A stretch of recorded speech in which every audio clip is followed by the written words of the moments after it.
কিন্তু মাদারীপুর শরীয়তপুর থেকে আসি নাই। আমার বাড়ি আপনাদের পাশে। আমি এই জেলার সন্তান, সদরপুরের সব কিছু জানিয়ে চিনি। এই কৃষ্ণপুরের পাশে ইউনিয়ন আমার, এই জেলার সন্তান আমি। এই সদরপুরের সাথে আমার হৃদয় সম্পর্ক আপনার সাথে আগে ধরে। আপনারা আমাকে দোয়া করবেন।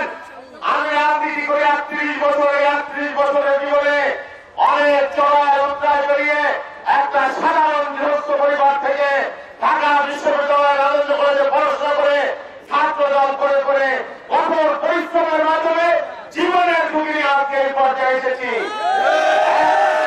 ১৩৮টা মামলা, রক্ত ছড়াইছি, বারবার কারাগারে গেছি। এই দলের জন্য যখন হাসিনার বিরুদ্ধে কেউ দু শব্দ করে না, চোখ শোধে প্রতি রাতে হাসিনার চোখে চোখ রেখে আমি কথা বলি।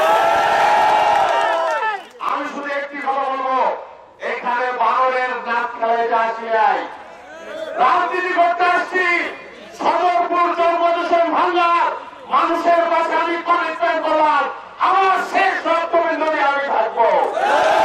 আমি কাউকে ভয় করি না, হাসিনাকে ভয় করি নাই। আত্মসাৎ মানে কি চুনোপুটি, কাউকে আমি ভয় করি না বলে আল্লাহ আর আমার নেতা তারেক রহমানের নির্দেশ বাস্তবায়ন করি। আমি এখানে জোর করে আসি নাই। দলের সিদ্ধান্ত রাখো, দলের সিদ্ধান্ত মতো আমাকে এই আসনে আমাকে নির্বাচনে কাজ করতে বলা হয়েছে তোমাকে ওখান থেকে নির্বাচন করতে হবে। আমি তাই মেনে নিয়েছি। আমাকে যদি বলা হতো অন্য জায়গা থেকে করতে হবে, আমি তাই মেনে নিতাম। আমাকে যদি বলা হতো যে আপনার নির্বাচন করবার প্রয়োজন নাই, আমি তাই মেনে নিতাম। আমি দল করালো, দলের সিদ্ধান্ত মানালো, দলের সিদ্ধান্ত পাই পাই করে বিন্দু বিন্দু করে সিদ্ধান্ত মানবার লোক আমি। একটা কথা বলি, এইটা আমার জন্য নতুন কোন এলাকা না। এই এলাকার মানুষ এবং অনেক পথ চলবার একটা আপনাদের সাথে নিয়ে অনেকবার আসবো। আপনাদের সুখ দুঃখের একজন সাথী হইতে চাই, আমি আপনাদের একজন হইতে চাই, আমি আপনাদের সন্তান হয়ে থাকতে চাই। যদি আপনারা আমাদের সাথে রাখেন। আরেকটি কথা, এই সদরপুর জন্মদূষণ থেকে আল্লাহর রহমতে আমরা যদি নির্বাচিত হই, আমি নির্বাচিত হই বা না হই, আমার নেতা তারেক রহমান প্রধানমন্ত্রী হোক বা না হোক, আমাদের এই সদরপুর জন্মদূষণ ভাগ্য থেকে একটা পয়সার ব্যবসা করার কোন চিন্তা নাই। আল্লাহ আমাদের প্রয়োজন হবে না। এখানে সালিসের নামে কোন অন্যায় আমি হবে না, লুটপাট করা আমরা হতে দেবো না, অন্যায় ভাবে কারো করে কোনো জুলুম করতে দেবো না।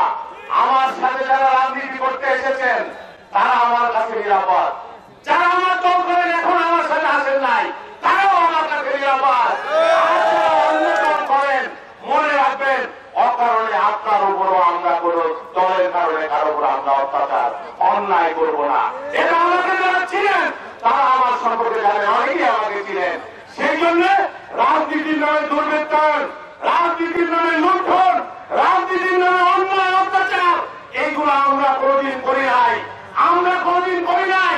আমার নেতা তারেক রহমান বলেছেন, আমার নেতা তারেক রহমান বলেছেন, বিজয়ের আনন্দ তখনই মহিমান্বিত হয় যখন বিজয়ের কাছে পরাজিত নিরাপদ থাকে।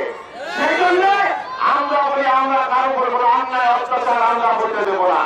ইনশাআল্লাহ আমরা যাত্রা শুরু করেছি, আপনাদের পাশে আছি, আপনাদের পাশে থাকবো ইনশাআল্লাহ।